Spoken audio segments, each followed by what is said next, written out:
오늘 우리에게 주신 하나님의 말씀은 출애굽기 12장 1절에서 14절 말씀까지입니다. 제가 한 절, 여러분 한 절 교독합니다. 여호와께서 애굽 땅에서 모세와 아론에게 일러 말씀하시되 이 달을 너희에게 달의 시작 곧 해의 첫 달이 되게 하고 너희는 이스라엘 온 회중에게 말하여 이르라. 이 달 열흘에 너희 각자가 어린 양을 잡을지니 각 가족대로 그 식구를 위하여 어린 양을 치하되 그 어린 양에 대하여 식구가 너무 적으면 그 집의 이웃과 함께 사람 수를 따라서 하나를 잡고 각 사람이 먹을 수 있는 분량에 따라서 너희 어린 양을 계산할 것이며 너희 어린 양은 허먹고 1년 된 수컷으로 하되 양이나 염소 중에서 취하고 이달 14날까지 간직하였다가 해질 때에 이스라엘 회중이 그 양을 잡고 그 피를 양을 먹을 집 좌우 문설주와 임방에 바르고 그 밤에 그 고기를 불에 구워 무교병과 쓴나물과 아울러 먹되 날 것으나 물에 삶아서 먹지 말고 머리와 다리와 내장을 다 불에 구워 먹고 남겨두지 말며 아침까지 남은 것은 곧 불사르라. 너희는 그것을 이렇게 먹을지니 허리에 띠를 띠고 발에 신을 신고 손에 지팡이를 잡고 급히 먹으라. 이것이 여호와의 유월절이니라. 내가 그 밤에 애굽 땅에 두루 다니며 사람이나 짐승을 막론하고 애굽 땅에 있는 모든 처음 난 것을 다 치고 애굽의 모든 신을 내가 심판하리라. 나는 여호와라. 13절입니다.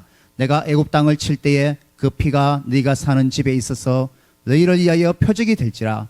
내가 피를 볼 때에 너희를 넘어가리니 재앙이 너희에게 내려 멸하지 아니하리라. 14절 마지막 절입니다. 너희는 이 날을 기념하여 여호와의 절기를 삼아 영원한 규례로 대대로 지킬지니라. 아멘. 오늘 우리에게 주신 하나님의 말씀은 유월절의 의미, 이런 제목으로 말씀을 전거하겠습니다. 우리 하나님은 당신이 선택하신 백성과 그들에게 하신 약속을 결코 잊지 않으십니다. 하나님은 떨기나무 타지 않는 불꽃 가운데서 자신을 모세에게 계시하셨습니다. 모세를 출애굽 구원의 사명자로 부르시고 바로와 이집트의 모든 거짓 신들을 대적하기 위해 그를 하나님의 대리자로 보내셨습니다. 하나님은 모세를 통해 당신의 백성을 구원하실 것이지만 하나님의 큰 능력과 영광을 드러내는 방식으로 그들을 구원하실 것입니다. 당시 열강의 패권을 쥐고 있던 이집트, 바로 왕에게 모세가 나타남으로 하나님의 구원 사역은 이미 시작되었습니다. 하지만 마음이 완악한 바로는 하나님의 백성이 그분께 경배하러 가겠다고 요청하는데 백성을 놓아줄 준비가 되어 있지 않았습니다. 몇 번이고 바로는 이스라엘을 보내겠다고 약속했지만 변심하여 약속을 어기고 그들을 포로로 잡아두었습니다. 그때마다 하나님은 점점 더 심각하게 많은 심판을 내리셨습니다. 계속되는 재앙들은 애굽 사람들에게 대혼란을 일으켰고 하나님께서는 당신과 당신의 백성을 대적하는 나라에 심판을 내리심으로 당신의 영광을 드러내십니다. 10가지 재앙 중 이제 마지막 최악의 재앙이 남았습니다. 모세와 바로의 대립이 최고조의 크레센도에 도달했을 때 하나님은 이 대립의 종지부를 찍을 마지막 결정타의 기적을 행하셨습니다.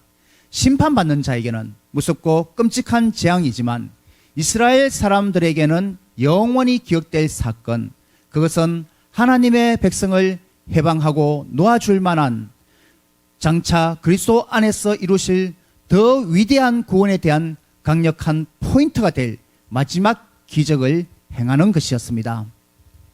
먼저 첫 번째, 구약에서 유월절 사건, 그리고 마지막으로 신약에서 예수님께서 제자들을 모아놓고 성만찬을 하시면서 새로운 의미, 유월절에 대한 새 의미를 부여하시는 그것에까지 구속의 사건이 어떻게 연결되는지 살펴보도록 하겠습니다. 첫 번째, 유월절 어린 양입니다. 하나님은 온전한 희생 제사를 준비하심으로 당신의 백성을 구원하십니다. 이스라엘 백성은 각 가족대로 곧 어린 양을 먹을 수 있는 식구의 수대로 어린 양을 구별하여 준비해야 했습니다. 어린 양은 히브리인 각 가정의 맏아들을 대신하여 죽어가는 대속물이 될 것입니다. 하지만 이 어린 양은 반드시 흠없고 1년 된 수컷이야만 제물로 바쳐질 기준에 합당하였습니다. 신명기 17장 1절에는 만약 흠 있는 집승이 제물로 사용된다면 그것은 가증한 것이라고 하나님께서 말씀하셨습니다.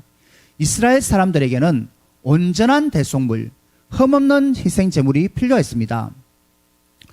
흠없고 퍼펙트한 희생 제물에 대한 필요성은 우리 자신의 상태를 반영해 줍니다. 우리는 죄로 말미암아 타락하여 우리 자신을 구원할 수 없습니다. 우리의 선행은 거룩하신 하나님 앞에 내어놓으면 흠집이 많아 전혀 합당하지 않은 양과 같습니다. 그래서 우리는 우리를 대신하여 영원한 완전한 대리자 역할을 하실 분이 궁극적으로 필요한데 그분이 바로 예수님, 하나님의 집의 어린 양이십니다. 오직 예수님을 말미암아 우리의 죄가 가려졌습니다.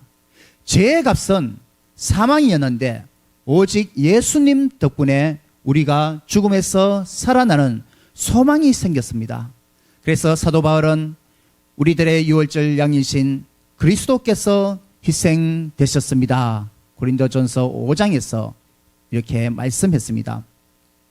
다음으로 출애굽기 12장 6절에서 7절, 우리는 이 흠없는 어린 양에게 어떤 일이 일어나는지 자세히 알 수 있습니다. 어린 양은 해질 무렵에 잡았습니다. 죽임을 당한 어린 양은 모든 사람이 심판받기에 마땅함을 생생하게 상기시켜 주었습니다. 따라서 구원을 필요로 하는 죄인들을 대신하여 흠 없는 생명을 희생해야 했습니다. 어린 양의 피는 집에 문설주와 문의를 바치는 상인방에 발라졌습니다. 유월절 심판 재앙이 내리실 때 하나님의 사자가 문에 피를 바른 표식이 있는 집은 건너뛰어 재앙의 대상에서 제외할 것이었습니다. 문에 피를 바르라는 명령에 순종함은 하나님께서 그분의 말씀을 지키시어 여러분과 가족을 심판에서 보호해 주시리라 여러분이 굳게 신뢰했음을 나타냅니다. 그래서 이스라엘은 이 유월절 제사로 말미암아 심판을 피하고 대속물을 마련해 주신 하나님을 온전히 믿음으로 각 가정의 구원이 이루어졌습니다. 아멘. 하나님은 이집트의 무력한 신들에 대해 단호하게 시행해 나가셨습니다. 여러분, 파라오 왕이 아니라 여호와 하나님만 두려워해야 합니다. 오직 주님만이 참되고 의로운 재판관이시며 그분은 자신을 알리실 것입니다. 유월절 사건은 이집트와 그들의 거짓 신들에 대한 하나님의 거룩한 심판이었음을 증거하는 놀라운 일이었습니다. 이스라엘 백성의 문설주에 묻은 피는 그 집에 이미 심판이 행해졌음을 나타내는 표식이었습니다. 심판이 행해졌으니까 이 피가 있는 것이지요. 재앙이 이집트에 대한 하나님의 공의와 심판의 표식이었던 것처럼 이제 유월절은 이스라엘에 대한 하나님의 긍휼의 표식이 되었습니다. 하나님은 이스라엘을 구별하실 것이지만 이것이 이스라엘이 무죄하다는 것을 의미하지는 않았습니다. 이스라엘은 죄의 혈통을 상속하여 결코 무죄할 수가 없었습니다. 그러나 대속물의 피를 발랐기 때문에 무죄함으로 간주하는 판결을 받은 것이었습니다. 하나님은 이집트를 심판하셨지만 이스라엘도 심판하신 것이었습니다. 유월절은 어린 양의 피를 제외한다면 이스라엘도 유죄 판결에서 결코 벗어날 수 없었음을 보여준 것이었습니다. 왜 그렇습니까? 하나님이 거룩하십니다. 너무 거룩하시기 때문에 하나님은 더러운 죄를 용납하실 수 없습니다. 모든 사람은 죄인이며 하나님으로부터 끊어지기에 마땅하였습니다. 신분에 대한 칭호가 있든 없든 우리는 모두 파라오 왕과 같습니다. 그러나 하나님은 한량없는 은혜로 하나님의 어린 양 예수님의 피로 대속물을 삼으셨고, 이로 말미암아 구원의 길, 새롭고 산 길을 우리에게 마련해 주셨습니다. 두 번째, 심판 중에도 출애굽을 경험하였습니다. 하나님은 심판 중에도 생명을 보존하심으로 자기 백성을 구원하십니다. 출애굽기 12장 같은 장 29절에서 32절에 보면 장자의 죽음에 대한 이 구절에서 우리는 하나님의 구속하는 능력이 큰 반전으로 나타나는 것을 봅니다. 이집트 쪽과 이스라엘이 거하는 곳은 완전히 반전의 현상이 나타났습니다. 하나님은 이집트의 모든 장자를 치심으로 재앙을 시작하셨습니다. 참담하고 엄청난 이 재앙의 표적으로 하나님은 누가 참신인지에 대한 논쟁을 끝내셨습니다. 부자나 가난한 자, 왕이나 종, 신분의 구별 없이 이집트 전역에 걸쳐서 심판을 행하셨습니다. 하나님의 원수가 된 모든 가족, 그 땅에 있는 모든 집안마다 장남이 죽어서 대성통곡하는 곡성이 울려났습니다. 멸망의 사자가 당시 세상에서 가장 강력한 나라로 대표되는 나라 이집트를 훑고 지나갔고, 그들은 항복의 무릎을 꿇을 수밖에 없었습니다. 하나님은 이전에 모세에게 말씀하셨습니다. 너는 바로에게 이르기를, 여호와의 말씀에 이스라엘은 내 아들 내 장자라. 내가 내게 이르기를 내 아들을 보내주어 나를 섬기게 하라 하여도 내가 보내주기를 거절하니 내가 내 아들 내 장자를 죽이리라 하셨다 하라 하시니라. 바로에게 전달하고 하신 메시지입니다. 여기서 우리는 하나님이 그 하신 말씀을 지켰었음을 알 수 있습니다. 10번째 재앙을 통해 하나님은 그들의 머리에 재앙을 돌리셨습니다.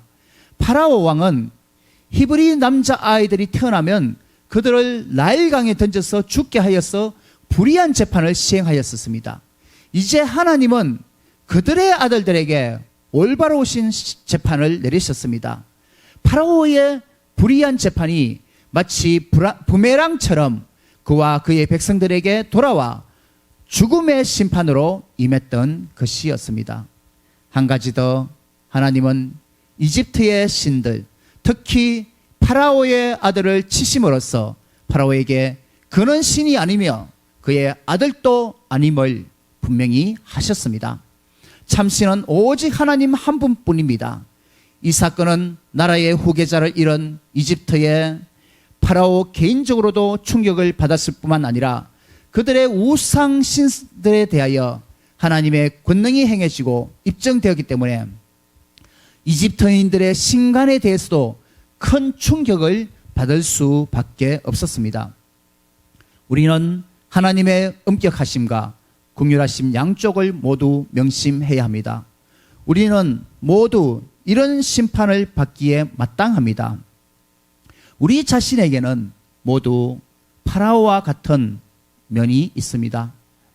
자기는 결코 심판받을 대상이 아니라고 생각하는 부류가 있습니다. 마치 자신의 삶을 리틀 파라오처럼 살 수 있다고 생각하고 욕망으로 가득 찬 피라미드를 쌓아 올리고 부와 명예를 쫓아 살고 있습니다. 그러나 참신이신 하나님께 조아리고 절하기를, 조아리고 경배하기를 거부합니다. 안타까운 일이지만 그들이 하나님께 자비와 용서를 구하지 않는 한 결국은 파라오의 비참한 결과처럼 끝장나고 말 것입니다. 하나님은 은혜로우시고 인자하시고 심판 중에도 하나님을 참는 사람들에게 기꺼이 자비를 베푸실 준비가 되어 있습니다.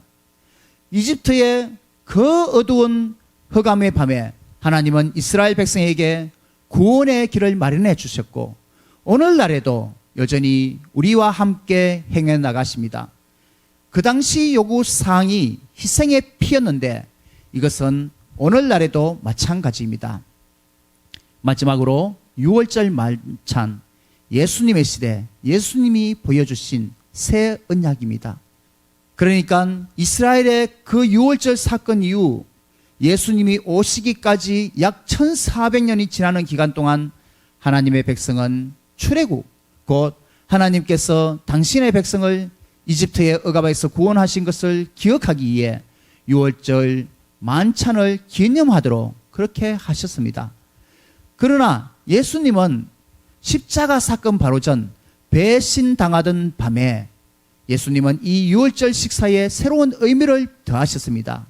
6월절은 모세를 통하여 이집트의 속박에서 구해내신 하나님의 구원을 되돌아볼 뿐만 아니라 이제는 그리스도를 통하여 죄의 속박에서 건져주신 하나님의 구원을 묘사할 것입니다. 하나님의 율법의 특징 중 하나는 하나님의 백성이 정기적으로 희생물을 바치도록 요구하셨다는 것입니다. 율법이 주어지기도 전에 하나님의 백성은 희생물의 필요성을 직관적으로 이해했습니다. 이것이 구약의 한계였습니다. 죄를 지을 때마다 동물의 희생물이 필요했습니다. 그러나 하나님께서는 해마다 희생물을 가지고 하나님을 섬겨야 하는 백성들보다 더 나은 계획, 영원한 계획을 갖고 계셨습니다. 하나님은 작정하신 그 한 분이 당신의 백성을 위해 단 한 번의 영원하고 궁극적인 희생을 바치시도록 섭리 중에 의도하고 계셨습니다. 그래서 예수님이 오신 것입니다. 할렐루야. 섬김을 받으려는 것이 아니라 오히려 섬기려 하고 자기 목숨을 많은 사람의 대속물로 주려 우리에게 오셨습니다. 이것이 구약이 끝나고 하나님께서 약속하신 새롭고 더 나은 언약의 중심이 될 메시지였습니다. 예레미야와 에스겔은 이 두 선지자 모두가 이렇게 예언했습니다. 돌 같은 마음이 육신의 마음으로 바뀌는 날, 즉 하나님의 백성이 죄에서 깨끗해지고 하나님의 영으로 충만해져서 그분의 백성이 될 날에 대해 예언했습니다. 이 새 언약, 이 새로운 단번의 희생은 예수님께서 최후의 만찬 중에 자신의 몸이 찢겨지고 피가 쏟아질 것에 대해 말씀하실 때 염두에 두셨던 것입니다. 제자들이 곧 있을 십자가 사건에서 보게 될 것은 하나님의 약속이 성취되는 것이었습니다. 하나님의 백성들은 이제 다시는 자신들의 죄 문제 때문에 염소와 수소를 희생물로 바치지 않게 될 것입니다. 더 이상 동물 제사를 할 필요가 없습니다. 하나님이 우리를 위해 자신을 친히 내어주사 자신을 바치고 계셨던 것입니다. 그런 다음 예수님은 아름다운 약속을 하셨습니다. 그날 저녁 방에 있던 제자들과 우리들에게 주시는 소망의 약속이었습니다. 예수님이 그들과 함께 다시 포도나무의 열매를 마시게 될 것이라는 약속이었습니다. 그것은 당장은 일어날 것이 아니지만 그렇게 될 때 그들은 모두 아버지의 왕국에 있게 될 것입니다. 다가오는 하나님의 왕국의 메시지는 소망과 기쁨, 성취의 메시지입니다. 그것은 그리스도인의 마음의 갈망입니다.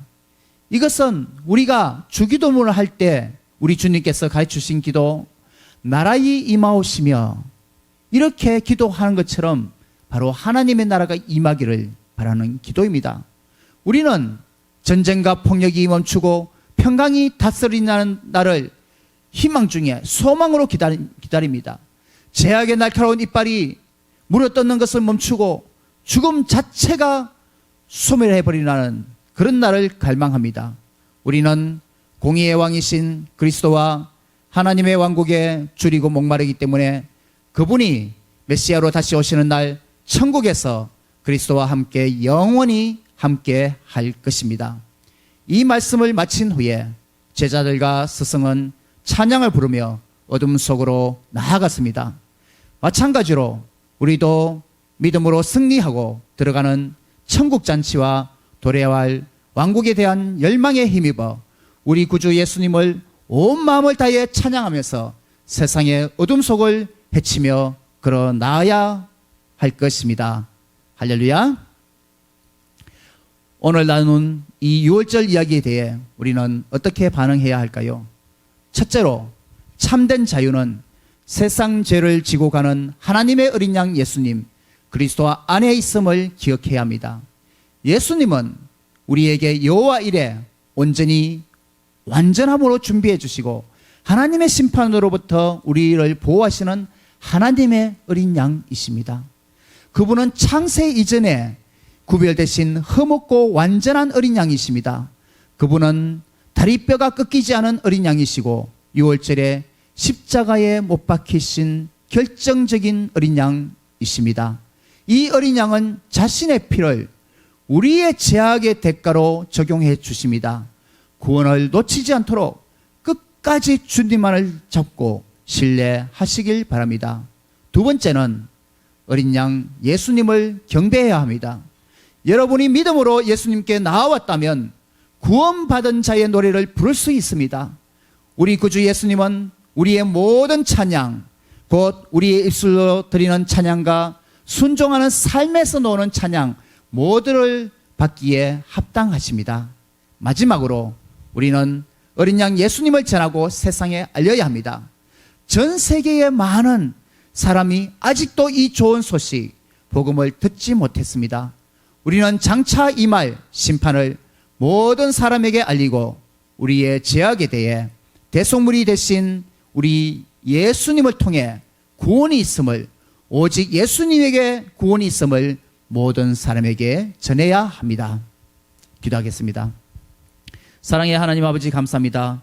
오늘 구약에서 주님께서 모세를 통하여 그 이집트에 심판하신 6월절 사건, 그리고 이 사건이 우리 하나님의 구속사에 있어서 얼마나 중요한 의미가 있는지, 왜 피를 흘리는 희생이 있어야 했는지, 그리고 예수님 시대에 와서 궁극적으로 예수님이 친히 자신을 십자가에 들이시고 단번에 영원한 제사로 들이시고 우리에게 영원한 천국의 소망, 구원의 소망이 되어주신 것을 감사드립니다. 주님, 이제는 우리가 동물의 희생을 드리지는 않지만 주님, 성만찬을 통하여서 주님이 우리를 대신 위해서 죽으심을 기억하고 우리가 주님의 은혜에 감사하면서 살아가게 하여 주시옵소서. 이 우리 자신이 정말 죄로 인해서 죽을 수밖에 없는 그런 삶이었지만 주님께서 대신 죽으심으로 우리에게 구원이 있음을 감사드리며 우리가 믿음으로 끝까지 주님을 따라가면서 승리하는 삶이 되게 하여 주시옵소서. 새롭고 영원한 산길, 우리에게 소망이 되신 우리 주 예수 그리스도의 이름으로 기도합나이다. 아멘. 이 시간은 찬양과 함께 준비하신 예물을 드리겠습니다.